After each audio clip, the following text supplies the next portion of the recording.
Hello everyone అందరూ బాగున్నారా? So, ఇది నేను చూపించబోయేది ఉప్మా అండి. ఈ రెసిపీ ఎంతమందికి తెలుసో చెప్పండి. నాకైతే నా చిన్నప్పటి నుంచి నేను తింటున్నాను. మా అమ్మ బియ్యపు రవ్వ ఉప్మా చేస్తుంది. సో, మీలో ఎంతమంది బియ్యపు రవ్వ ఉప్మా తెలుసు? సో, సేమ్ ప్రాసెసే. కానీ ఇక్కడ మామూలుగా బొంబాయి రవ్వ వాటి బదులు మనం ఇక్కడ బియ్యపు రవ్వ చేస్తామనమాట. బియ్యపు రవ్వను అందులో వేసుకొని చేసుకుంటాము. ఇంక మిగతా అంతా సేమ్ ప్రాసెస్. ఆనియన్, పచ్చిమిర్చి ఇవన్నీ తిరువాత పెట్టేసుకొని దానికి తగినంత వాటర్, ఉప్పు అన్నీ ఎలా యాడ్ చేసుకుంటామో సేమ్ వీటికి కూడా అంతే అనమాట. కానీ ఈ బియ్యపు రవ్వను ఎలా చేసుకుంటారో చెప్తాను. మనం బియ్యాన్ని ఒక 20 మినిట్స్, హాఫ్ అన్ అవర్ నానబెట్టేసుకొని వాటర్ అంతా తీసేసిన తర్వాత ఎండలో ఆరబెట్టాలనమాట. అవి డ్రై అయిపోయిన తర్వాత మా అమ్మ అయితే ఇప్పటికి కూడా ఇసురాయితో ఇసురుతుందండి.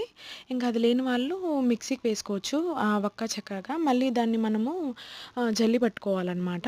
అప్పుడే మనకి కొంచెం బాగుంటుంది. లేదంటే నున్నగా ఉండేది కూడా వస్తుంది కదా! సో,